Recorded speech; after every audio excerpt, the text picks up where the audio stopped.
Hello and welcome to the return of the interview series here on Back of the Net. My name's Sam. If you're brand new to the channel, make sure you subscribe ahead of our 6th season in the Premier League. It's going to be a roller coaster ride. We started this series during lockdown where there was no football, and whilst we've got a football-less window for the next couple of months ahead, we thought there wasn't a better time to get this series back up and running again. We've had some superb names on these videos, one of which is our very own Jeremy Paxman himself, Jeff Hayward. Jeff, you all right? Yeah. Is that a compliment? I don't know. I'm not sure it is. How are you coping without football? It's tough. I mean, even watching England's being like without football, isn't it? You know, the way they're playing. Yeah, absolutely. So on this video, we're delighted to have a player who had 144 appearances in the top flight for his various clubs, the majority of which were with AFC Bournemouth. So perhaps he could shed some light on what the next season might be like for the Cherries. Whilst he has played for Southampton, he effectively feels like one of our own. He pulled on the shirt over 200 times for AFCB. He's won the championship with us. He's been involved with England. He's won many a promotion. He's calm on the ball. He passes like a dream, pops up with a goal or two. And let's face it, with this face, he's one of the most dreamiest footballers to look at as well. It's none other than Andrew Surman. How are you, sirs? You all right? Yeah, I'm good, thanks. Yeah, no, really, really good. Thanks for having me. So look, we're gonna wind it back, and we'll talk about this. It sounds a bit like an episode of This Is Your Life, but you were born in South Africa in 1986, and you came over here in 95. But your parents were from here in the first place. Is that right? Yeah, so they were from Southampton, yeah, and they moved over there for work. I think Jersey along the way to that, but yeah, so I was born there, and so was my brother, and we lived there. I think I moved down here when I was 8 years old. So what's the first World Cup you remember then? Is it USA 94 or is it France in 98 or what? It was probably France 98 actually, because I don't think I really followed. I think living in South Africa, because they never qualified for anything, you never really follow. Although football's a big sport over there, they never qualified for it. So I think probably France 98 is the earliest one I can remember. Is that when Beckham got sent off? I can't. Was he got? Yeah. Is that when yeah. I think, yeah. So yeah, I remember that one. That's probably the earliest one. And it's pretty clear that you were talented from a young age, and you got spotted quite early on, didn't you, in your career? When did you first realise that you were more talented than all the other players that you played with?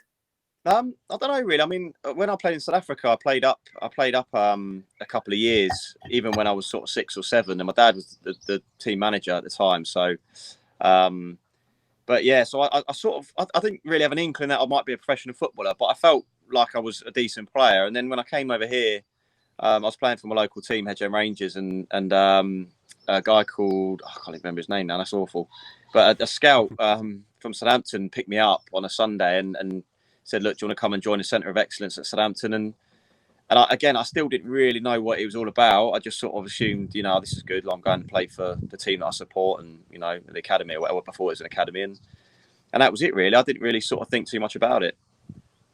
So who's your footballing hero at that age? Who inspired you? Oh, that was definitely Matt Letizia. I was about to say. Yeah, he was like an absolute. It's funny actually, because I've just bought my 2 boys the Unbelievable DVD, which was obviously out back then. And I used to watch that all the time, and I've actually I got to know him. I know him a little bit better than I did obviously when he was my hero now, and it's still a little bit surreal. Me like having a chat with him. I couldn't really say that because he's probably watching going, "Are you really?" But I'm still in awe of him actually, because obviously how much of a hero he was at Southampton, and I know probably a lot of Bournemouth fans listen to this are probably sick of hearing it, but yeah, and it was he was my hero, I think. Were you always a midfielder?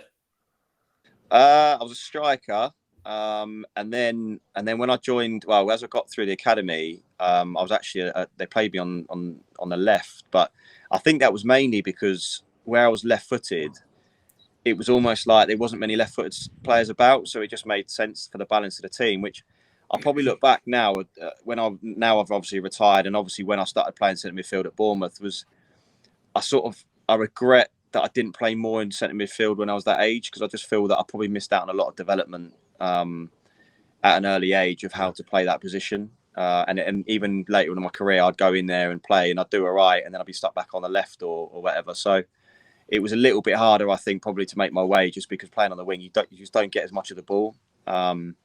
So you know, I was quite pleased, and obviously, you know, when I joined Bournemouth, which I'm sure you go on to, but you know, Eddie Howe was the one that saw that, and you know, obviously, basically moulded me into that position. So when you were at Saints, I mean, of course, at the moment, the Cherries are redeveloping their training ground at Camford Magna. It looks like it's going to start again, which is great, and that's obviously a really pivotal place for the development of youth and academy players. What were the facilities like at Saints when you were there, and how much do you think you sort of grew as, you know, as a player whilst you were there? Yeah, they were fantastic. I mean, it was actually almost pioneering at the time, because Clive Woodward actually joined. Harry Redknapp was manager. I was 18 when he, so I went out on loan. But they brought in Clive Woodward, and he was sort of a little bit ahead of his time. He brought in, you know, rugby background, all the England rugby stuff. You know, he built the dome. He was all about. He actually wanted the players to sleep at the training ground if they'd had a double day and things like that. So he was sort of quite ahead of his time. So I think he sort of always pioneered that side of things. So I was quite lucky to be part of an academy who was almost being run by a person that was looking to the future. So I was really lucky to be part of an academy like Southampton, because they were one of the top academies at the time.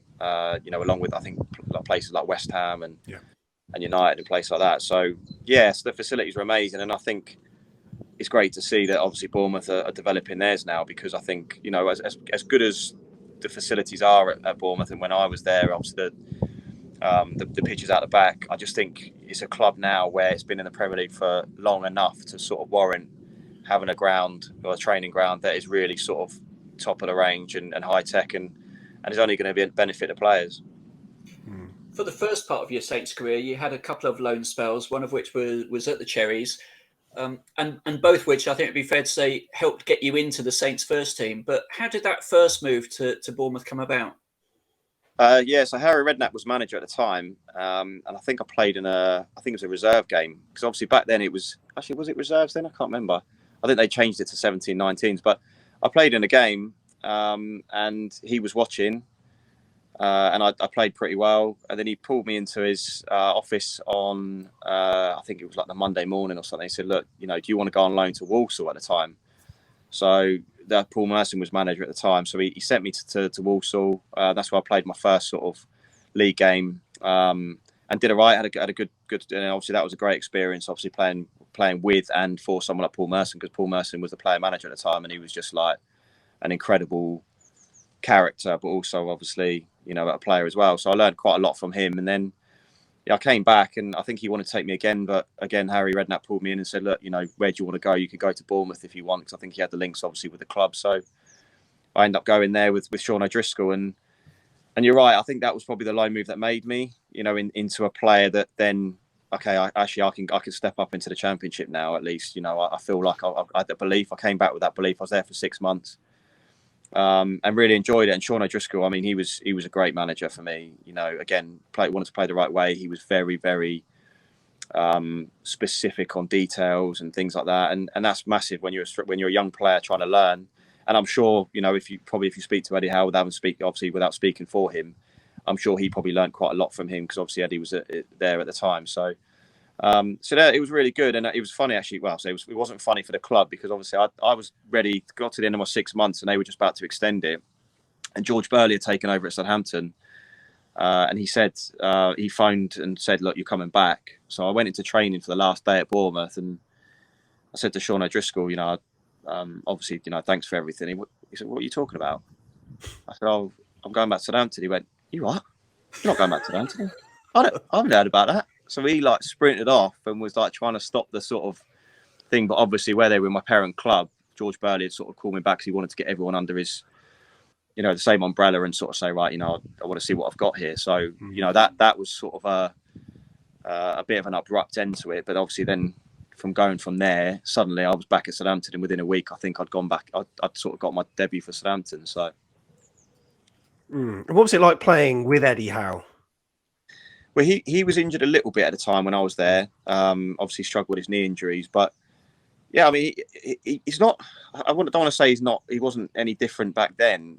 He was very calm, very sort of mild-mannered, but was a winner. But I was obviously very young at the time, and sort of was just, as much as you're about the team, I was sort of worried about myself at the time, thinking, right, I need to sort of progress my career here. But we had Eddie, we had Jason Tindall, Perchie, players like that, obviously Big Fletch as well, it was just a great dressing room. And you needed players like, obviously, Eddie, who sort of looked after the young players and obviously ran the dressing room and made sure that they were setting the right example for everyone else. So I was lucky again to go to a club that had a good bunch of players. Did it affect you when you came back later in your career that the entire coaching team used to be your teammates? And did they like go easy on you as a result? Because I hear that Eddie had quite a sharp tongue on him if he thought you weren't up to scratch. Yeah, I mean, it was good actually at first, because when I started speaking to Eddie again, I was at Norwich at the time, and he phoned and obviously said, so I already had that sort of relationship with him, which always makes things easier, and obviously with Jace as well. So it felt a little bit like it was more of a personal relationship. But obviously when I first joined, when the second time I joined Bournemouth, you quickly realise that it's not the same relationship. I'm not playing with him anymore. He's basically managing me. So it was never going to be sort of the same relationship. And yeah, I mean, even though I was on loan, he still wouldn't let me get away, because sometimes loan players someone can go on loan somewhere and they get treated slightly differently, because obviously they're not really the club's player, and they're potentially under pressure to play loan players a little bit more. But I was just really grateful the fact that the first thing he said to me was like, "You're a centre midfielder, and that's what I'm going to mould you into." It wasn't signing me saying, "Oh, we'll see where we can fit you in." It was like, right, this is what and it just did really sort of it just felt natural when he phoned me and sort of said, "Do you want to come down?" And plus, I was from down here anyway, so it worked out really well. So yeah, it was fair to say that the loan was a success, and when you went back, you were straight into the first team at Saints. I think that was in January 2006. What was it like breaking through into the first team of your boyhood club? Oh, it was incredible. I mean, I phoned my dad straight away, and my mum and dad came to watch, and obviously my wife now, but my girlfriend at the time, and said, I've been called into the squad. And he only pulled me just for the game, George Burley at the time, and said, you're going to be starting. And I was stood in the tunnel. I just remember thinking, oh my goodness, I'm going to be running out of St Mary's. And it was just a really proud moment, not obviously just for me, but obviously for my whole family, because they were Saints fans, and they obviously got me through that sort of, from 10 to 19 at the time when I made my debut. And it was almost like all the work that they put in, sort of I could reward them by obviously running out of St Mary's. And it was just an incredible time. And I think it was also lucky probably that they were in the Championship, because I think obviously when teams are in the Premier League, it's a lot harder as a young player to break in. But being in the Championship, it really did give me that chance and that springboard. And I think the first season it was the first season we played, I think we got into the playoff semi-final, which was incredible as well to be part of that. And some of the players I was playing with that have obviously gone on to do incredible things as well. It's just I mean, it was a great, just a great feeling. And I think it would be fair to say you're more of a playmaker, an assister than a goal scorer. So a hat-trick against Barnsley in 2007. What happened? Yeah. It was just one of those days, when you just have one of those days, you think everything I hit's going in here. I think I even scored my right foot, which was even more surprising. But yeah, that was one of those days where, I don't know, and I got the penalty. And it's funny because we had a lad called Gregos Raziak, who played for a few teams, and he come off the bench, and I'd already scored 2. We were 4-2 up, and we got a penalty in the 89th minute or something. So the game was won. And I picked the ball up, and he came over to me and said, "Give me the ball." And I said, "Well, no, it's my hat trick." And he was like, No. I have to score. I have to score because he's a striker. I have to score. I said, No. So I was obviously a young lad compared to him.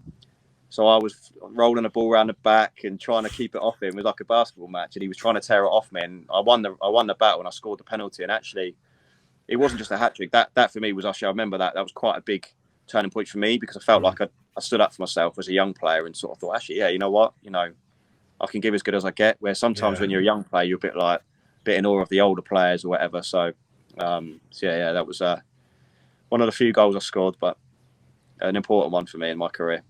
And that period of time around then, it culminated in you representing England as well, like under 21. You got, was it 4 appearances for them? That must have been like quite an honour for you. Yeah, I mean, it was a massive honour. It was a funny time because I'd South Africa were interested as well. We had been born there, and they were about to host the World Cup. So I actually met the same game. Stuart Pearce came to watch it. He was the under 21 manager, and the same game the South Africa manager came, and I had a meeting with him at the stadium.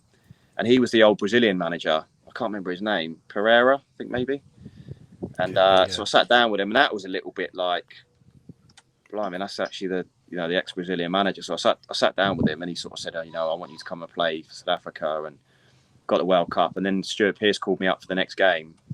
So I had to make a decision because I just thought, well, what do I do? Do I, pass up the chance of playing the World Cup that's hosted by South Africa, or do I go and just sort of look for the longer term future? And I ended up looking for the longer term future. I just thought I'll keep my options open with England, and I just felt that if things carried on going the way they were going for me as a young player, then I might get a chance to play for England. And I just felt that it was right. I had a young family at the time as well, so that was an incredible feeling playing for England, albeit for one season. I mean, the thing is with the setup in England now, so many good young players are coming through. Yeah.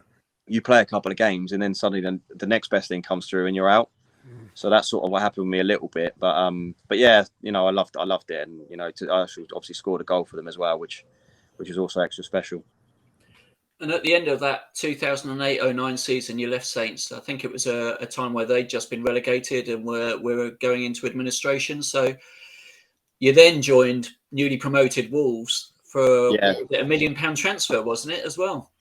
Yeah, you know what? I don't actually know the actual figure, but yeah, that was a sort of a tough time for me personally because Southampton we just got relegated into League One. Yeah.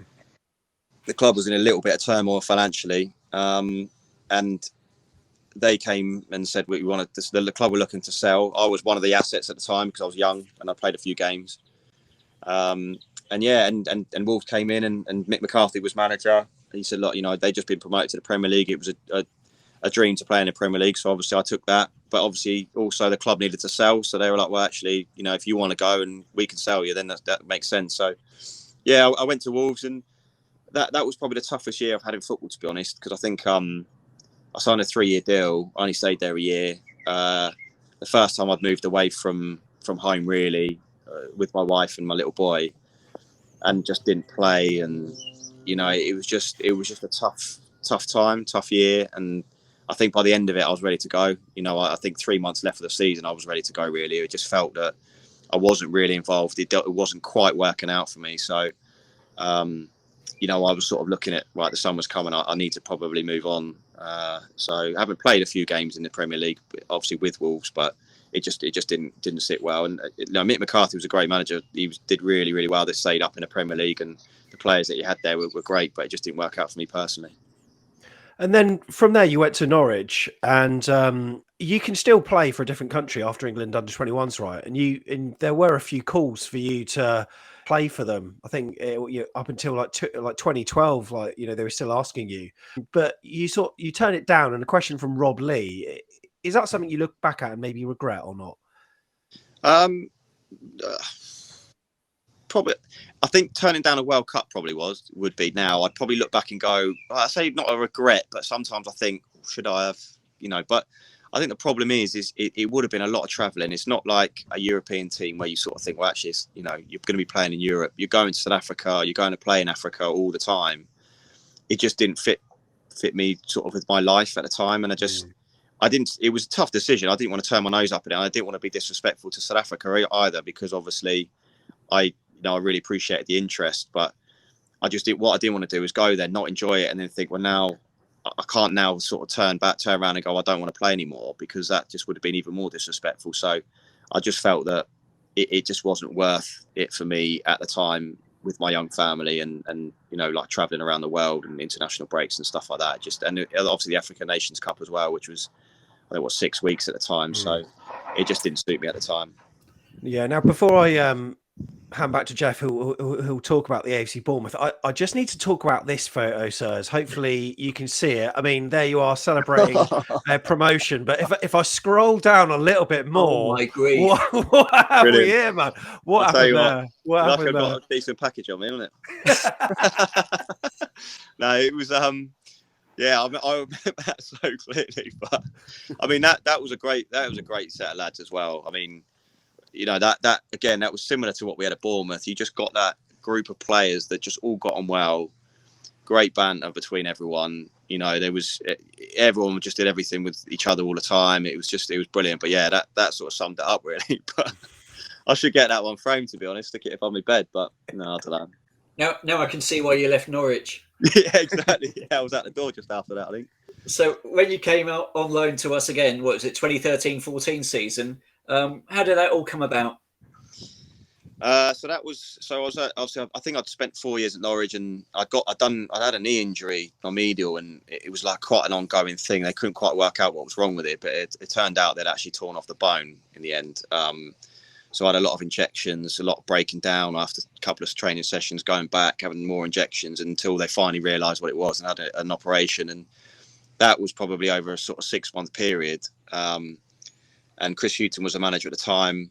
So I came back from injury, and I just don't think I fitted into his plans. Just change of manager, wasn't quite working out. He sort of had players that he felt that were probably better suited to him. And that's fair enough. You know, it was one of those. But again, it's just one of those times where sometimes you think, actually, my time's coming to an end here. So I did pre-season with Norwich. Was struggling to find fitness. Just couldn't break through. So, and then I think I spoke to my agent and said, look, you know, I need to sort of do something now. I'm not quite sure what to do. And obviously then Eddie sort of said, look, you know, I'm interested. So do you want to come down here? And that's pretty much how it happened, really. And I think Chris Hughton got sacked, and Neil Adams came in. So he was the academy, academy director or academy coach at the time. Lovely guy. And it was hard, really, because the chief exec at the time wouldn't let me go, even though I wasn't playing, and I wasn't going to play. So you end up thinking, I'm going to have to force their hand at some point, you know. And it's just sort of like, what do I do? And I'd never ever, you know, I see these players spitting their dummies out and refusing to play and things like that. And I just kept thinking, do I need to go in and say, look, I'm not playing? And I just couldn't do it. And they had a cup match just before I joined Bournemouth. Richard Hughes phoned me, actually, and he said it was a cup match for Norwich. It was a bit of a nothing game. I think it was like the Hampshire, not the Hampshire Cup, the equivalent to the Hampshire Cup. It was like a Norfolk Cup or something. And because I liked Neil Adams and I didn't want to let him down, I played. And Richard Hughes phoned me before the game. He said, what the hell are you doing? So why are you playing this game? If you get injured, you're not coming. I said, well, I can't let him down. Like, before I go, I need to play in this game. So I didn't make any tackles, which is usual for me, but I didn't make any tackles. And I got through the game, and I was so relieved. And I think I went and signed for Bournemouth probably the next day, I think it was. So. And there's a picture of you holding that lovely red and black shirt. And look, our first season in the Championship, finished 10th. I mean, as a fan, we got promoted, of course, in that match against Carlisle. And first season in the Championship, didn't really know what to expect. But to finish 10th felt really good. How do you feel that set us up for the following season?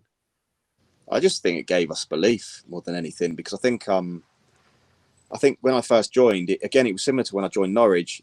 None of the players had played in the Championship.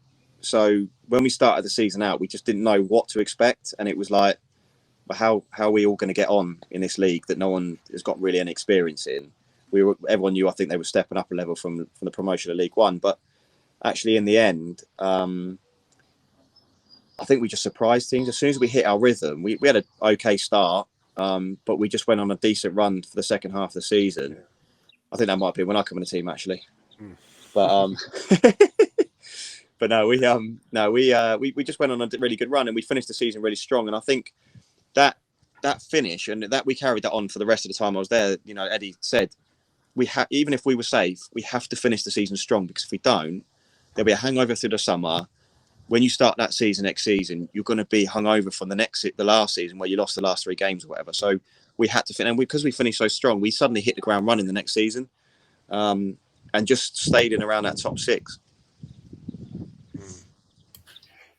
What are your memories of the promotion season? I mean, everybody's got them. Mark Pugh in a sombrero. What are yours? I mean, I don't know. I mean, I think I'd probably say, I think I've said it before, when we played Sheffield Wednesday away, we won 2-1. I think we won 2-1 then that game, or 2-0. And that was the first time we went top of the league. I always remember that night, because it was literally like, this is on, it's on now. I think the time, I always remember when we played, how did we play? It might have been Sheffield Wednesday at home, actually. And I think Adam Smith come off the bench and gave a penalty away. Yeah. In like the last minute, and they scored. And he cried his eyes out, bless him. Not that we ribbed him about that or anything, but he was inconsolable. And I just remember thinking, I still believed, and I think I texted him at night just saying, Smudge, don't worry about it. I think in that game we could have been behind anyway, but I still thought, I just said, we'll still go up, we'll still get promoted. And I just remember texting him, and he said, yeah, I think we will as well. And I think it was just that I don't want to say bounce back ability, but we just had that sort of determination just to finish the job, because we deserved to go up and we were playing the best football. And then obviously, you got the nights like when we played Bolton.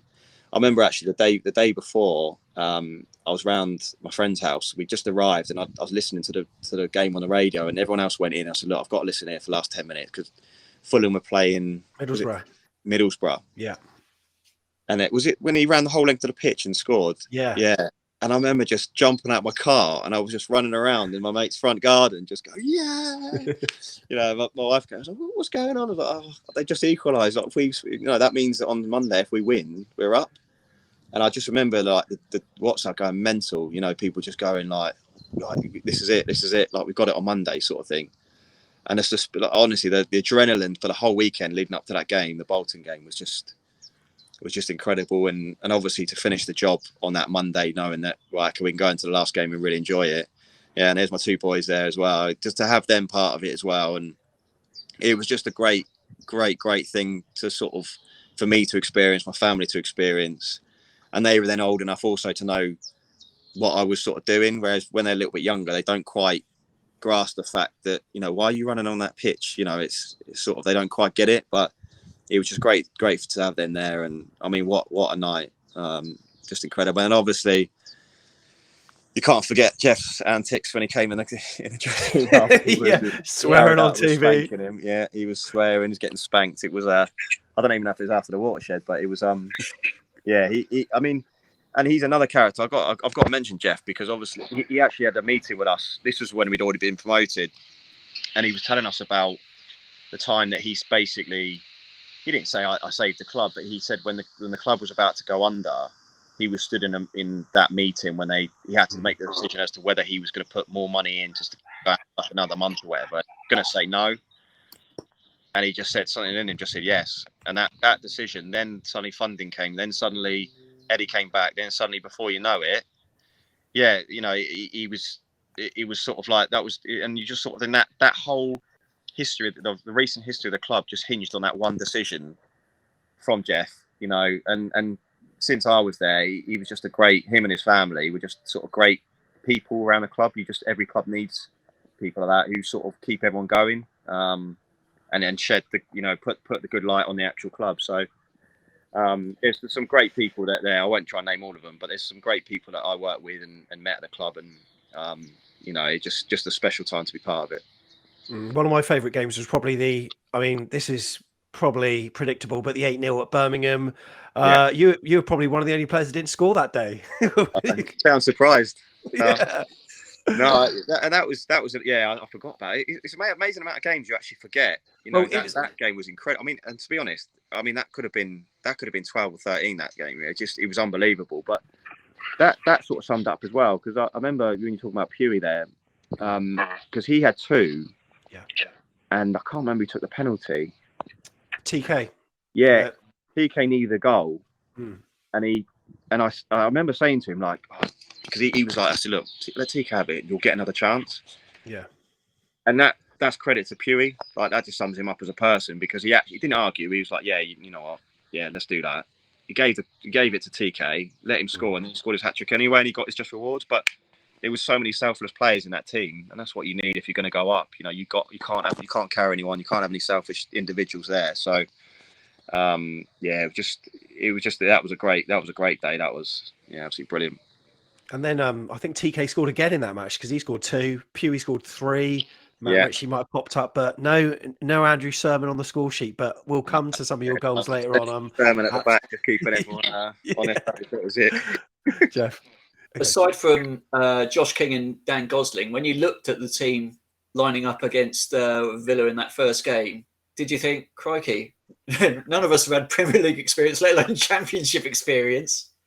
Yeah, it was strange, really, because like you said, I think it's almost like you're just riding the crest of a wave still, and the adrenaline just gets you through it. You don't really think about it, and I think sometimes, well, we had a meeting before the start of the first season of the Premier League, and I remember the gaffer sitting down and basically just saying, right, what are our strengths this season?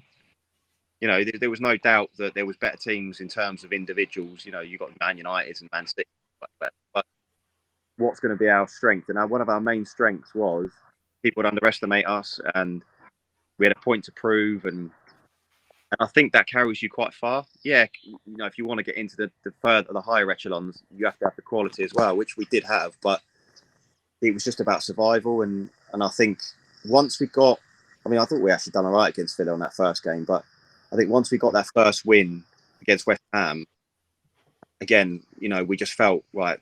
We're more than good enough to compete at this level.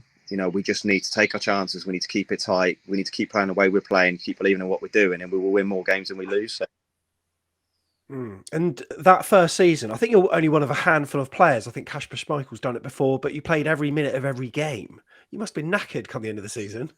No, I absolutely loved it. I mean, it was just great because obviously going to all these stadiums and you know, playing against all these top players, I just absolutely loved it. And I was just really, really lucky I didn't get injured. You know, I just managed to stay injury free. And I think that's what helped us as well because we had quite a settled team. Now, that was hard for obviously players that weren't necessarily in that starting 11 or in the settled team. But, you know, you can't take away from their input as well. And again, Eddie used to go on about it a lot. You know, if the starting 11 do well, then we all benefit, you know. So, and we always had a good team spirit where there was no one stabbing anyone in the back and saying, well, why is he playing and why aren't I playing? It was just everyone works as hard as they can to get in the team.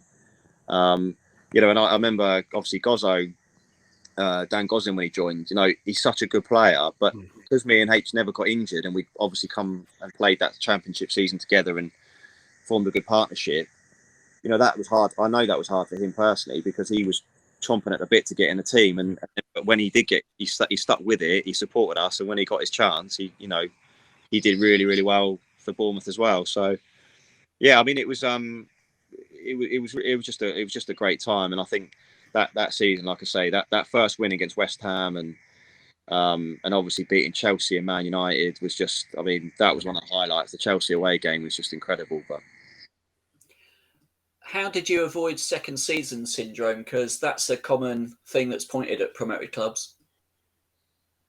I don't really know. Obviously, we freshened it up a little bit. I think we brought a couple of new signings in. You know, I don't think anyone was under the illusion that we could still keep going with the same squad of players. You've got to keep evolving and keep improving and things like that. So, but I just think that the manager added some good players, and I can't even remember how we got on in the start of that second season. Was it?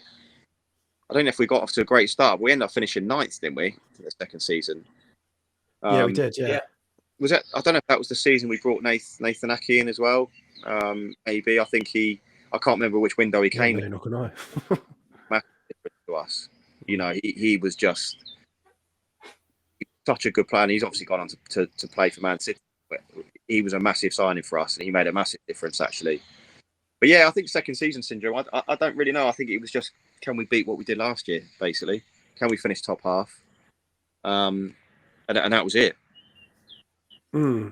So in the second season, I think this was the second season. Yeah, it was. You got your one and only red card in a certain match at Old Trafford. How is Zlatan? Is he all right? Well, he's still recovering apparently. Yeah, emotionally and physically, I think. But it's unbelievable, really. Because I mean, if you're going to get sent off, you'd rather get sent off for something that was like proper, like, worth a red card. Do you know what I mean? But it was weird because that game we played. So we were on a bit of a bad run at the time, and the gaffer was actually ill, so he came in the dressing room, but he couldn't do the team tour. So he said, "Look." Jace came up to me before the game, said, "Look, do you mind doing a tick?" Because I was captain for the day, and he said, "Oh, do you mind doing a team talk?" I said, "Yeah, that's fine, no problem." I didn't have a clue what I was going to say. It was literally 2 minutes before we were going out, so I was thinking, right. So I think I started talking, and I think some of the players were still chatting because I think they were thinking, "What?" Was it gaffer? Because I don't think they realised. I started talking. Yeah, I was proper fired. I think probably too fired up because of course then. But I remember the first tackle. I actually thought it was a good tackle against Luke Shaw. I don't know why I got yellow. It was just I won the ball. It was fine. And then the second one, I think it was obviously Mingsley stamped on Zlatan's head. Then Zlatan elbowed him. And then after he elbowed him, I went in and just sort of was like, I was about to push him. And as I went to push him, I thought, I better not push him because I would have been booked. I put my hands on his chest and he just went down like a sack of spuds. And I was like, oh no, I'm definitely done here. So I think the ref didn't realise he booked me. If he realised he'd already booked me, I don't think he'd have booked me. But he got the yellow out really quick. And then it was like, well, I've booked him twice now. I'm going to have to send him off. And it was actually Luke Shaw. I was stood down the pitch thinking he's forgotten. Luke Shaw that came over, ran past me. He was like, he's already been booked. And I grabbed him. I was like, Luke, no. Booked. And he sent me off. I just thought. But to be honest, we held on, didn't we, for 1-1. Somehow the lads put in an unbelievable shift, and I was actually buzzing because I was thinking if we lose this, I'm going to get it right in the neck from the gaffer, which I did anyway. But it would have been 10 times worse, I think, if we'd have lost that game because we needed like that point at that moment in time. So.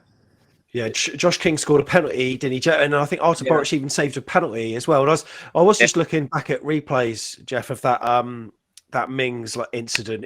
It wasn't intentional, was it? Well, two things I was going to say. First, I mean, allegedly he stamped on his head, didn't he? Because it was alleged. Yeah, I just think he just didn't see him there. But I mean, I can't comment really, just in case the police are watching. But but yeah, I think. But it was just incredible because we think someone got their head stamped on, someone got elbowed, and I was the one that got sent off. I still can't work it out. The second question I've got for you is. Zlatan, is he the biggest player you have ever decked in your life? Probably the only player I've ever decked, I think. I don't. Yeah, probably. To be fair, I mean, that is probably my claim to fame. It's funny because you sort of like, you sort of looking if there's any bit of media and stuff like that to do when you're finished and thinking, I might try and get in a bit. And someone actually phoned me and said, do you mind doing a piece on Zlatan and Ibrahimovic? This was like after I retired. And I was like, what do you mean a piece on him? He said, just talk about when you pushed them over and tell us how horrible he was and all this. And I was like, what are you talking about? I don't think he even knows who I am. He probably knows. Who knows that? But it was just, it was incredible. But yeah, that's my claim to fame. So I'm the man that I put him on his bum. So. Absolutely love it. And we've got another comment on screen there as well with regards to that. We've had a number of questions that have related to that. But look, I want to talk about some of the goals you scored for us because they were few and far between, but there were some really good strikes. And one of them that I think is maybe underrated, I don't know, is that one at home against Brighton where we won 2-1, where the ball was slipped through to you. We all thought you was going to hit it with your right. You didn't. You feigned, you checked back onto your left and caressed it into the corner. That must be one of the goals you're proud of. You must be proud of a few of your strikes because, you've scored some worldies. Yeah, I was really pleased with that one because I think at the time as well, we'd lost our first 4 games. Yeah. So yes, that's right. We were sort of really struggling. And that was a funny one because it was like the mentality seemed to be because we had Man City first game of the season when Chaz scored that worldie. And then we had Watford at home. So it was almost like, we'll see how we do against City, but we'll definitely beat Watford. That was, without saying it, it felt like that. So then when we lost to Watford as well, it was like, oh no. Then we lost the third. I can't remember. We played the third game. And it was almost like, we've really taken this for granted here. We just thought we were going to be all right. And I just felt that was the feeling at the time without, like I say, no one sort of said, oh, we'll be all right. It just felt like that. that we were almost maybe a little bit too comfortable at the start of the season. And that game came up. I think actually we lost to Arsenal because I got left out against Arsenal, which I was obviously wasn't happy about at the time. But when they chucked me back in the next game, I sort of felt it was probably a good thing for me because it actually made me feel like I had a point to prove. And then when we went 1-0 down, I think everyone was a bit like, oh, here we go again. This is the 5th loss in a row sort of thing. But yeah, I was really pleased with it because obviously brought Jordan Ibon, who made a massive difference in that game. And I think anyone who knows me on my right foot knows that I'm definitely not going to hit it with my right foot, apart from Lewis Dunk, who I sent in for a pie, didn't I? It just happened really quick, and I slotted it in, and then I felt like that goal sort of felt like, right, we're back in it. We're here, like this, we're going to win this. And obviously, you've got someone like Jermaine Defoe gets a chance in front of goal. I mean, he ain't going to miss that. And that was a bit of a springboard because I think we beat Stoke the next game and scored in that. Yeah, that's it. And then suddenly we were on 6 points from nowhere, and it was like, oh, actually, we're right now. So. And often when we were under pressure in the Premier League, Eddie used to pick the stalwarts of the Championship season, not Pugh, Frano, Steve Cook, yourself. Was that something the team was aware of, or how did he always revert back to you guys, do you think? I don't know. I think sometimes you see it at a lot of clubs. The difficult thing is when you bring new signings in and you've already got a decent recipe, it's trying to fit them into the team where they just hit the ground running, and sometimes it doesn't quite work, or sometimes the partnerships aren't quite there, and it's not all the cogs aren't quite turning. And when you've got players that have already clicked over a number of years, when obviously myself came back in, or players that came back in that have been there for 3 or 4 years, you know exactly what you're doing, you know exactly what the manager expects of you. You're suddenly playing as a partnership with someone that you've played with for 4 years, and suddenly the team looks different again. Suddenly we're like, oh, actually, this is what we used to do, type thing. But that's difficult. It's difficult. You need to give players time because, I mean, I've never been at a club where the demands that the manager put on us was just so high. So when sometimes players are coming in thinking, God, like, how do you run so many miles in training, or why do how do you work that hard? Like they're just sort of like, they can't believe it. It's sort of like, I've never been at a club that I've had to work this hard. And I think that's the thing. Sometimes it is always difficult for players to sort of mold into the way that the manager wants to play. And I think sometimes that's why he ended up maybe going back and sort of saying, well, I've got trusted players, and trust is a massive thing. I'm sure any manager will say, if you trust players, you trust that when they go back in, that you're probably more often than not going to know what you're going to get from them. And that's probably what it was, I think. Those hard training sessions. I mean, it's been like, we've interviewed a number of players, and they've all said the same things: how hard it is. And you look at the stats, and often, like yourself and Dan Gosling were the ones that had run like more than any other player. So obviously that mentality's been like instilled by Eddie. But do you think the kind of intensity of the training? I mean, do you think it had like anything to do with all the ACLs that we used to get? Because we used to get them all the time. Oh, that was just incredible that time, because I mean, I kid you not, like the manager, the staff were just, constantly looking into reasons. It was just they couldn't understand why the pitches. What were the pitches like? The pitches are different. What studs are the players wearing? What boots are they wearing? Wow! It just was like, I mean, because I remember when we signed Mingsley and we signed God, I can't believe I've forgotten his name. Both did their ACLs in the first game. Max Gradle. Yeah. So they were 2 new signings, both did their ACLs, and it was like, well, we just spent X amount on these players that were coming in to improve the team, and they're out for like the season or whatever. And obviously Callum Wilson did his cruise shit, and then suddenly came back and did his other one. It just, I've never seen anything like it. So the intensity of the training was questioned, but then I think things did change a little bit, because I think it was like, okay, right, we need to just pull a couple of players out of training. We need to make. But it's very difficult, because how are you supposed to work with your squad of players and work on certain things in training if half your squad's sat in the treatment room going, it is difficult. But yeah, I don't know I think we even had a guy that came in that was like an expert on pitches or something like that, and he was inspecting it. And I just don't know. I just don't know if we were just unlucky in the end.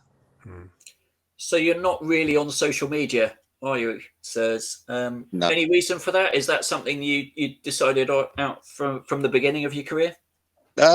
Yeah, probably. I've never been that into it. Yeah, I just think the main reason at the beginning was I just felt there was too much negativity on there. I just felt that if I come in from a match, whether I think I've done well or not, you know, if I look on my Twitter feed and, you know, there's 100 people, I'll probably say, I would fear that there was probably 50 of those would say, like, who wouldn't even know me, maybe haven't watched the game, would say something negative. And the problem is that it doesn't matter who you are, the more you read of that, those are the ones that stick with you. It's great to read lovely things about yourself, but if you're constantly getting negative feedback, and if I've had a bad game, I know I've had a bad game, I don't want to go on social media and find out what everyone else thought, how bad they thought I was, you know. So I think that stopped me at first, and then I think from that point on, I just felt like, well, actually, I don't really feel the need to be on there. You know, it's a great marketing tool. I think nowadays, if you really want to market yourself, you have to have Instagram or you have to have Twitter or whatever. But I just didn't feel that I needed that in my life. But some players did do that, and it's a great way of connecting with the fans as well sometimes. But yeah, it just didn't suit me. What did you read about Sirs online, Jeff? It's all positive, surely. Well, it must have been. You may know that you did get a bit of stick. I think Simon K pulled this out. You got called Sideways Surman. Not the crab as well. We've got the old crab as well. Yeah, you know, only move sideways. You can say that. This is a you know, we're trying to be nice, but I mean, how did that bother you? Did it get to you that and did the teammates call you that as well? No. To be fair, I think the problem is sometimes someone gets something in their head and thinks, yeah, you pass sideways in that game, and then they can't see past. If you do pass forward, they don't see that. So I knew my stats. I knew, because everything's about stats nowadays. So I know my stats and how many times I play forward, times I play backwards. The manager will pull me in and he'll tell me if I'm playing too much sideways or backwards. He'll turn around and say, you should have played forwards there. You know, my favourite pass was getting the ball and playing through the lines into, like, especially when Pewee was playing, into Pewee in the little hole. And I used to love playing that pass, which is a forward pass. I used to love doing that. But I think the thing is as well is at Premier League level, keeping the ball is so important. So sometimes I probably was a little bit safe, but in a way that was my job. My job was not to put the ball at risk, because especially when you're a sitting midfielder, if you put the ball at risk and you turn the ball over too much, you know, teams are in you. But I mean, there's probably times when I could have played forward more, but you look at international football now, that's probably one of the problems. You know, there's a lot of sideways passes because people don't want to put the ball at risk because they know they've got quality players running through it. Yeah. So, can I say something controversial, Sam? Yeah. I reckon Scott Parker would love you. Yeah.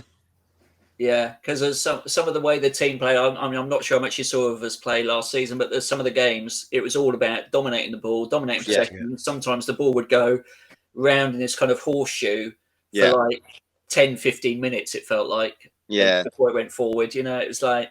And sometimes it is frustrating to watch. I do get that, because obviously there's different styles of play. I mean, I was at MK Dons for the last year, and Russell Martin, who I was at Norwich with, he was the manager. And if you look at the stats of that, I mean, we were like seven. This is League One. We had like over 70% possession most games. Wow. We wouldn't really go anywhere with it, but it was brilliant. You know, we were just passing the ball around and all that sort of thing, and we did look good. We did better than a few teams, but obviously if you're passing a lot in your own half, you lose it, you're going to be under threat. But yeah, there's different ways. I mean, you look at the best ones you got to look at probably City, because they keep the ball, but they're so progressive the way they play. They get into the final third so many times. But yeah, well, never know. I might get the old boots back out, give Scotty a ring. Yeah. Well, I just thought you were really effective at grabbing the ball sort of quite deep, but you spread it out wide and quickly, and that was like one of the, you know, like important things, because it, you know, quite often it did put, like, you know, Pewee on or whatever. So I thought, no, you know, there are some people that used it negatively, but there are some people that actually realize your quality as well. The more learned fans, I would say. So it's not a bad thing. But look, as much as you were a very much loved player at Dean Court, you never really had a standalone song. Does that sort of grate on you that you don't really have anything? Yet someone like, I don't know, like Wana Turbe comes in and has a song even before he's kicked a ball. Yeah, I know. It is funny. I think that was said a few times between the lads, like not just me, but there's a couple of lads that wouldn't have songs or whatever. Steve I Cook's mean, it one of didn't them. bother me too much. I think I did end up tagging onto one of Lewis Cook's songs at one point. But then when I wasn't playing, they used to sing the Lewis Cook song. But then when the other player, would they just go, just mumble because there was no one to say. That still happens now. Yeah. But so yeah, I think my name must have slotted quite well into his song, but I'll take it because it was just I'll just tag along on his. And there's a question here from Nathan Watkins talking about the variety of midfield roles that you played. I mean, sometimes you were deep line, sometimes further forward, sometimes you even did make tackles. I saw that. So, what did you prefer? What was your favourite central midfield role? I love just being a sitting midfielder in front of the back four because I just felt you just got so much of the ball. I think the problem is playing. I played as an 8 before, when we played 3 in midfield and played as like one of the 2. The problem is a completely different way of playing, even though you're a midfielder, because you've got your back to the goal, and certain players are better at taking the ball in the half turn and driving, or someone like, who would I play with? Someone like Junior Stanislas was good at that. He would receive the ball in that gap and he would turn and he would create from that point, whereas I was better off facing the whole pitch, if you know what I mean. I felt more comfortable sort of if I got the ball and turned, I could see everyone in front of me rather than turning thinking there's someone right behind me, because then it's just different type of players. I mean, if I'd have played there more, maybe I would have adapted to that. But yeah, I did like playing that one sit. And I think sometimes if you play with 2 sitters, you end up getting in each other's way, because sometimes I play with players and I think, I want to go there and get the ball, but he's there and now he's not getting it and now I can't get it, so there's a lot to think about. But yeah, I like playing that single role. So we'll talk about the relegation season briefly, and that season, I think your last game for us was the 3-0 against Burnley in the Premier League. Yeah. Tell us about how much you love VAR. Oh God. Well, that was another game where you felt like, how are we losing this game? Like we were so much better than them in the first half, and obviously, that one was disallowed for, I can't remember whose shoulder it came off. Phil Bill's shoulder. Phil, was it Josh? Who put it in? I can't remember. It was a Phil Bill, Josh King combo. Yeah, it came off his shoulder, and then it was Smudge's like handball, and it was like, and you end up coming out of time thinking, how the hell are we 2-0 down? And then the problem is when you're 2-0 down, but someone like Burnley are very good at just getting everyone behind the ball and going, go on, then break us down, and they just hit us on a break. 3-0. It was never a 3-0. Maybe second half it was, because we just became a little bit spread out. But I just think it was one of those games which felt so much control first half, and you walk away losing 3-0, and you just can't quite. You're scratching your head thinking, how the hell's that happened? But that probably summed up our season a little bit that season. Where I think I remember playing in the Sheffield United game the week before, and we were so dominant first half, and we ended up coming in at 1-1, and then we lost 2-1 in the final minute, and it was like, how the hell has that happened? But it's all about results, isn't it? That's the thing. Oh yeah. So how's Chris Wilder as well? Is he all right? Oh yeah. Well, and that's another one. He's having nightmares still. Yeah, that was funny though, because that was like it was like so innocuous. Like the ball went out for a throw, and their number 2, I can't remember his name, he picked the ball up and he put it behind his back. Yeah. So as I moved towards him to get the ball, Chris Wilder stepped in front of me. And it was sort of like stared me out, and almost like, what are you going to do? So I sort of half pushed him, and then it just went like, and I could just see their number 2 in the background, just like sort of smiling at me, going, hey, like, and I was just like, oh, that was a bit of handbags, to be fair. But I think I'd have loved to beat them after that. But he's obviously, I've got no issues with him. He's obviously a top man. He did well for Sheffield United, didn't he? So. And COVID, I mean, it did feel really strange when that happened, and Project Restart was announced. Fans were excited at the return of football, but it must have been weird for you. I mean, what were you doing? Zoom training sessions? How did that work? Yeah, it was strange actually. Yeah, we were given programs and everything like that, and we had to start ordering stuff into my house for like just some sort of gym equipment or something, because I just didn't have anything with me. And I was still going for runs and stuff down the park and stuff. I think that was legal. I'm not going to get into the old Partygate thing, but I think So I was still working hard. And actually, when I came back, I actually felt in really good condition. But it was just a mess, because obviously we were in quite a precarious position. more precarious than other teams, and you're playing behind closed doors, and it just didn't work out in the end. And it was sad. It was a sad way for the club to actually to go down, because I just felt that we'd worked so hard, and I think I felt sorry for Eddie as well, because I know how hard he worked to get us into that position and try and pull us out of that sort of slumber that we were at the bottom. And obviously then him going was just probably the worst ending. I'm sure he would have liked to leave if he ever left on the terms of, right, I've left the club in the Premier League, and look what we've achieved. I mean, that he deserved better than that, really. But yeah, it was just a really sad season, really, for the club.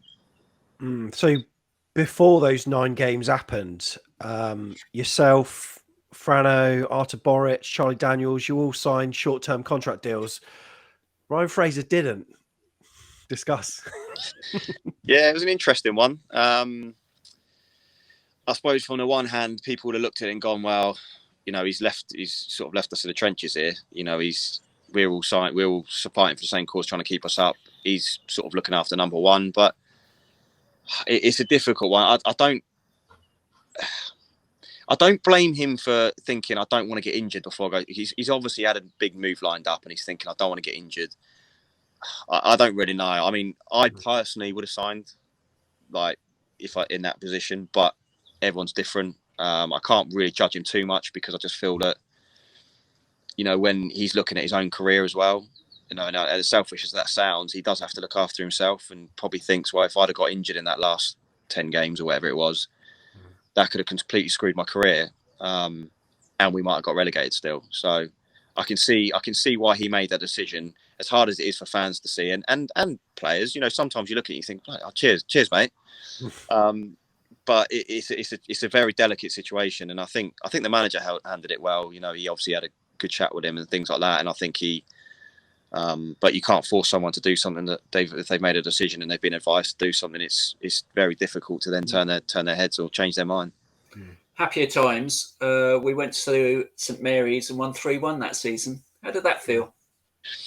Yeah, it was brilliant. I mean, it was great just to be there playing against Southampton and being part of it. Really, I think obviously I've always supported Southampton, but they're always extra special because it's a South Coast derby, and I know people will sort of like play it down, and it's not as big as potentially Southampton, Portsmouth, and all that sort of stuff. But it's always nice to have an extra bit of spice, because every club wants to be competitive. Everyone wants to compete with each other, especially your neighbours. So people sort of call it the friendly derby, but it's still not a great place to go. And I remember the manager saying, as one of the sort of motivating sort of things, was, we've never won at St Mary's. I'd love to go there and win at St Mary's, and we did that. And he was, like I said, I mean, I only came on for the last minute or whatever, but it was just great to be on the pitch. And the sort of your loyalties go out the window. Obviously, again, like, although as a Saints fan, it was all about winning the game, and that was a great win. And again, you look at the football we played, especially in the first half, and still scratching your head thinking, how do we get relegated? It's just incredible. But is it weird though, playing your sort of your boyhood club, and then I remember one of the replays of the Callum goal where the defender miscued it and Callum just walks it in, and you were just on the halfway line or something going like that. Is it a bit weird, or does that not come into it mentally? No, I think when you're on the pitch, you just play. You get involved in the emotion of it all. When the game ended, it was nice because I still got a good relationship with the Southampton fans and things. So it's nice to be able to then see people after the game, and it's not being disrespectful by sort of wanting to beat them. Because you want to win a game of football, and it's not because I'm like, I want to beat Southampton. It's because I want to win that game of football. So yeah, it is a little bit strange going back to a club where I actually came through. Playing at the same stadium for a different team and playing in the Premier League, but yeah, it was all about winning the game. And it was a real sucker punch when we did go down. How did you feel as a player when we were so close to staying up, particularly on that last game where if West Ham get a result, we're up, but we didn't make it? So how did the team and the squad and you personally feel about it all? Yeah, gutted. I mean, we knew we were obviously against the odds because we were relying on other results, but I just think, yeah, it was completely gutting, and I think it was almost you almost felt that, is this an end of an era? Because obviously I was running out, my contract was running out. Chaz, Frano, obviously the manager there was, you know, whispers about him potentially leaving, and I just think it just felt like an end of an era, you know, going down. And I think if we'd have stayed up, things might have been different. You know, the manager might have stayed, and things, you know, would have been different. But yeah, it was really tough to take, especially having worked so hard to get the club in that position. So when Eddie did leave, I don't know about you, but I sort of saw rumblings on social media, and I thought it was all going to be very positive, and then I was just watching something awful on ITV or whatever on a Saturday night, and then all of a sudden my phone pings, you know, have you seen the Eddie news? And then, oh my God, he's gone. And that felt so weird. How does it feel as a player, and how did you find out? Literally Sky Sports News. Sky Sports News popped up saying Eddie Howe, I don't know if it's said, I can't remember what it said, sacked by Bournemouth or whatever it was. Yeah, I was actually in Cornwall at the time on holiday, and I just remember it wasn't just me. Like, I was with my wife and my kids and her family, and I think everyone just felt, because it was so part of our lives, and you know, it's been a massive experience in our lives and such a big part. It just, when it happened, it was like, I think the whole room felt it, if you know what I mean. Just sort of like, wow, you know, that's massive. To Joe Bloggs in the street probably wouldn't have batted an eyelid, but when you are a Bournemouth fan and you've been part of that. So yeah, I was obviously devastated for him, and obviously the club, because obviously the club lost a great manager, but I was obviously devastated for him because I know how much he cared and how much he put into it. So I did phone him straight away and left a voicemail for him. Obviously he would have been inundated with calls, I'm sure, and did actually speak to him. And yeah, obviously he was disappointed, I think, but you know, these things happen, and unfortunately you're in a results-based industry. Even though at the time when we got promoted, it was like there's no one else that could ever take over this club, because he was so throughout the club, so involved. And I know how much it meant to him and all this sort of thing. But unfortunately, the game moves on and it evolves, and the next person comes in, and you know, it did just felt like an end of an era, really. But I'm sure he left. He will have left with massive admiration and respect from everyone involved, I think. I think one of the games that we're all looking forward to next season is Newcastle. How do you think he's going to feel playing us?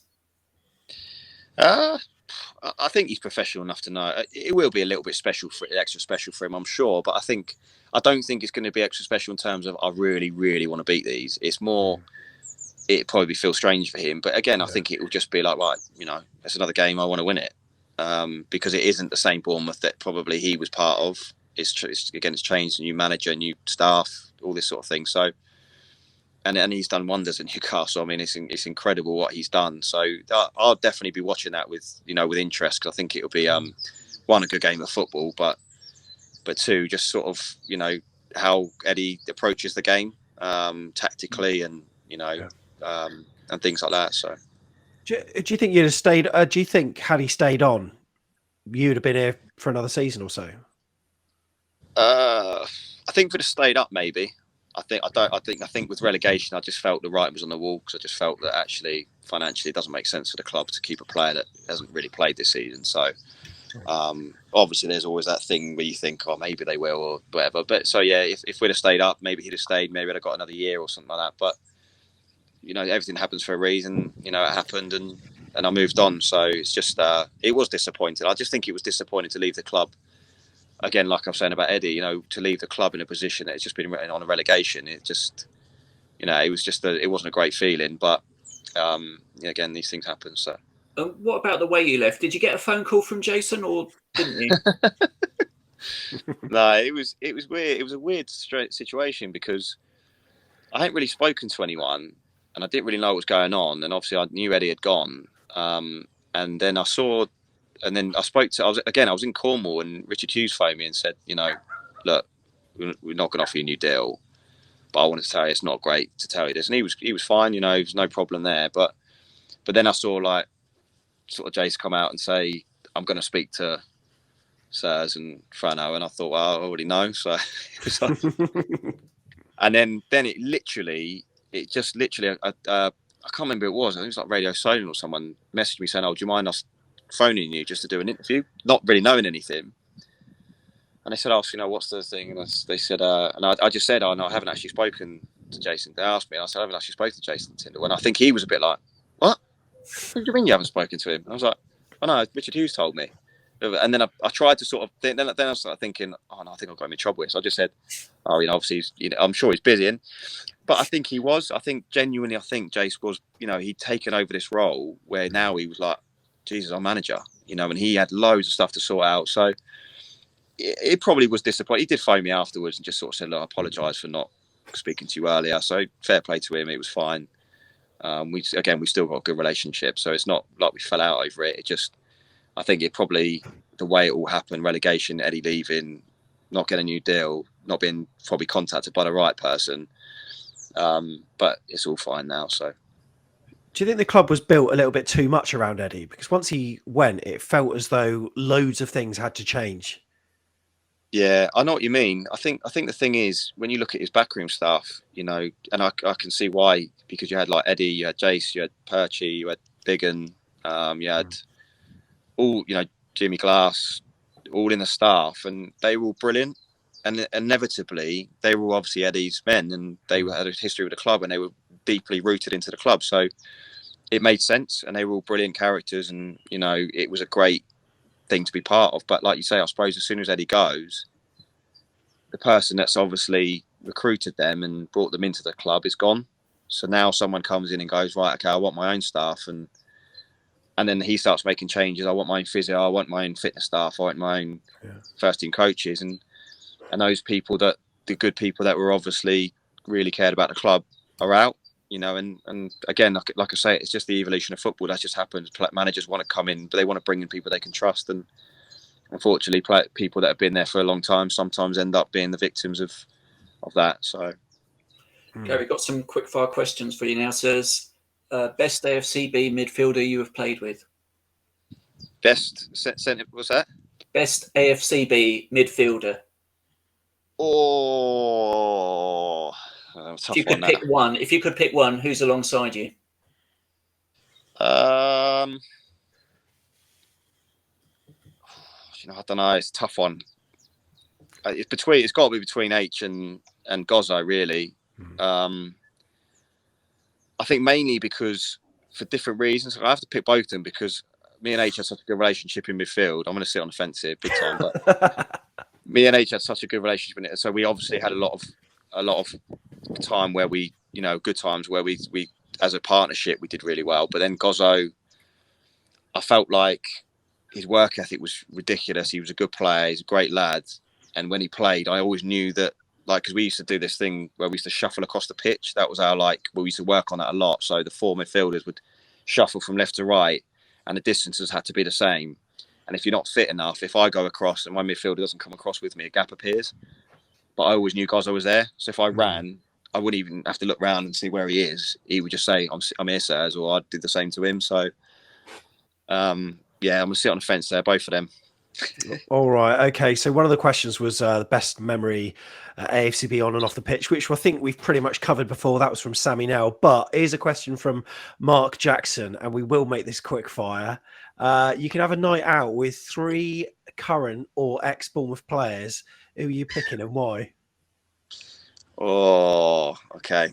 I think. Trying to think of. Trying to think I've played with in the past. This is going to take a while. There's so many lads to choose from because we had a few decent nights out. Yeah. Probably say.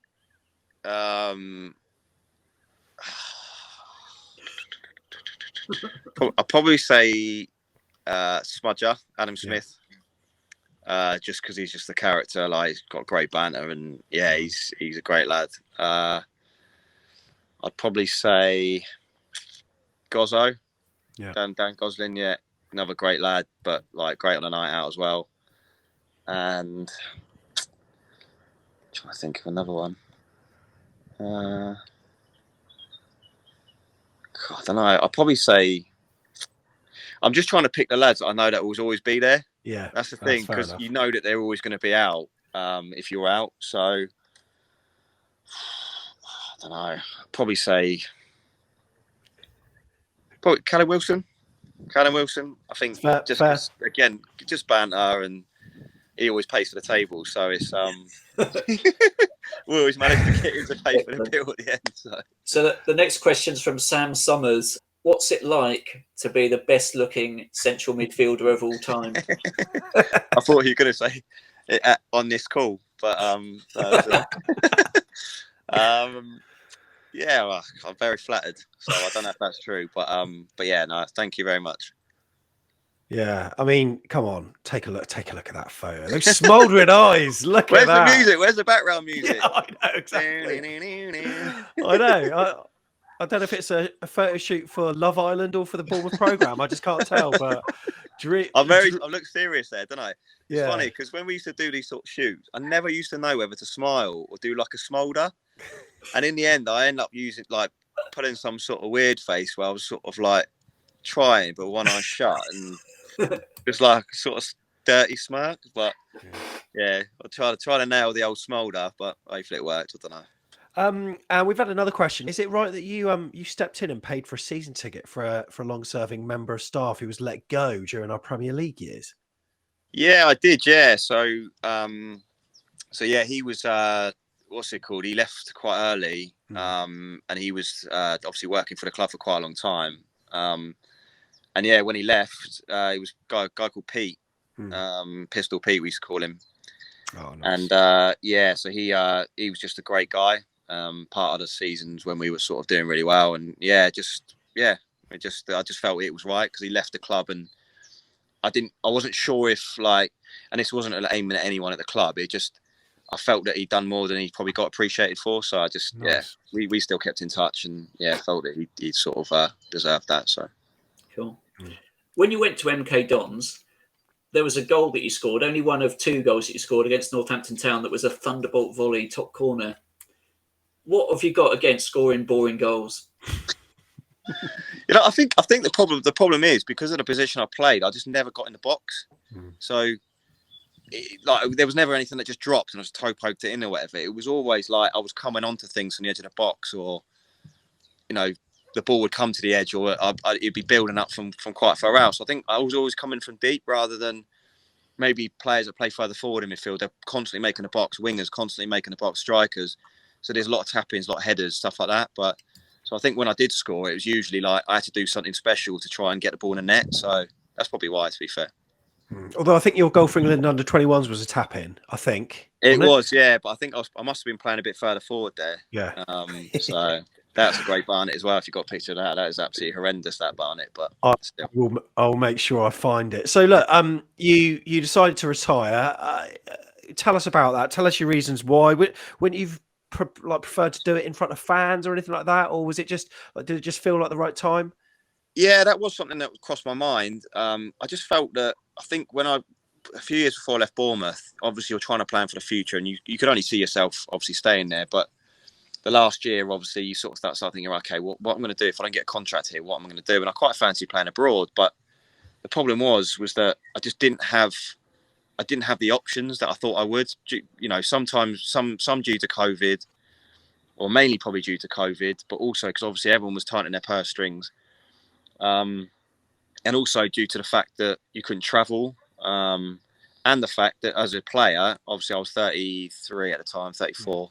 Hadn't played that much the season before, so I wasn't probably, that sort of person that maybe a lot of clubs are looking for, because if they were going to spend money, they were probably looking at spending, especially in the Championship, spending money on players that they could sell on, and my sell on potential just wasn't there with my age. So I went and trained with Luton for a little while, for a couple of weeks, but again, it was like there wasn't anything concrete, and I needed something concrete, so I ended up not training at staying there because they just couldn't guarantee me anything at the time.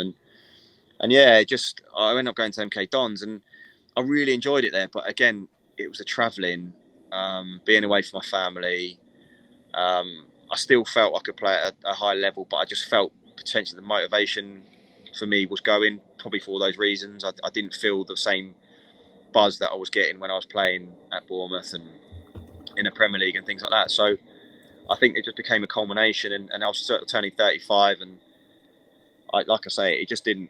it was just not the options where I thought, well, I've got my pick. What should I do? It was just almost like, well, I'm not really sure. I think maybe it's a sign to say maybe call it a day. I felt physically I probably could have played on. I think mentally, I think I'd made the decision. And the hardest thing probably was the amount of people kept saying to me, like, oh, you still got another year in, yeah? No. So you sort of like, then you start doubting, thinking, oh, should I? Shouldn't I? Should I? You know, but I just had to just make a decision and say that was me. So, and I've really enjoyed it. I've spent a lot of time with my kids. My kids are still young, you know, and I've managed to do things that I probably wouldn't have been able to do if I was playing. And as lucky as I was to play, and I still managed to do a lot of things, and I was lucky, but a lot of things that I probably wouldn't have been able to do or see and experience with my kids and my wife and everything like that. It just wouldn't have been the same. Okay, one last question then. You're doing a lot of media punditry. I mean, you're modelling yourself on Willow. Although I'm pleased to see you've not gone topless for this interview. That's where do you think that's going to go? And looking forward, where do you think we're going to do, or how do you think we're going to do next season back in the Premier League?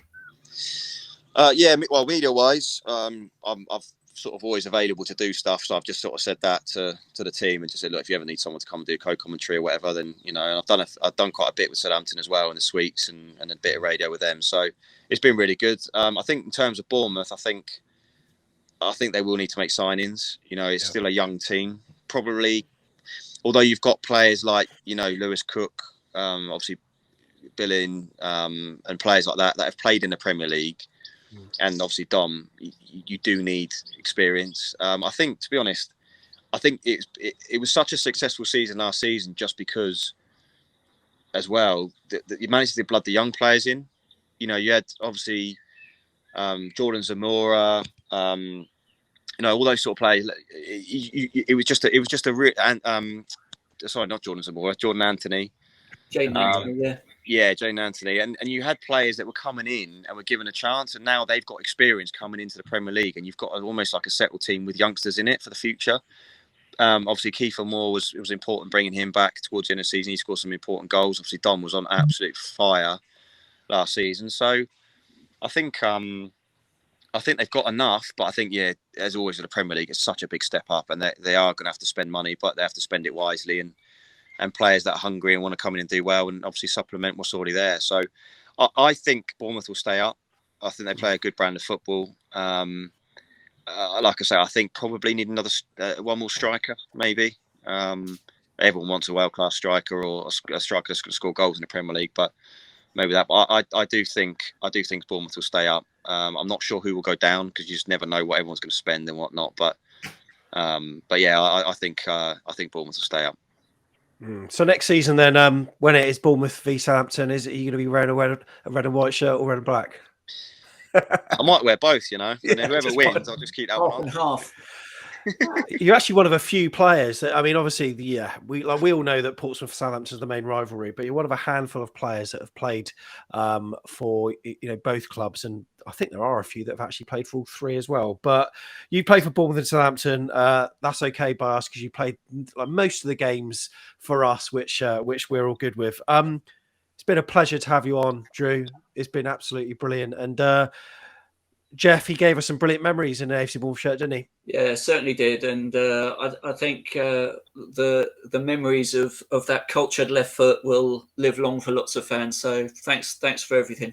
No, thank you guys. No, thanks for having me on. Really enjoyed it. So, cheers. Lovely, great stuff. Take care. Thank you very much. Cheers. Take care. See you later. Bye bye. Bye bye. Brilliant, legend. Love him, man. Absolutely love him. What a guy, eh? Oh, terrific! What a terrific conversation. Lovely garden as well, I thought. Yeah, absolutely. Yeah, I love the bird song. He's got it all where he lives. And you know what? Maybe we'll see him at a game soon in the Southampton away end. You never know. Jeff, it's been an absolute pleasure once again. I'm glad you're back. I've missed you, man. I've missed you. It's good to do those interviews again.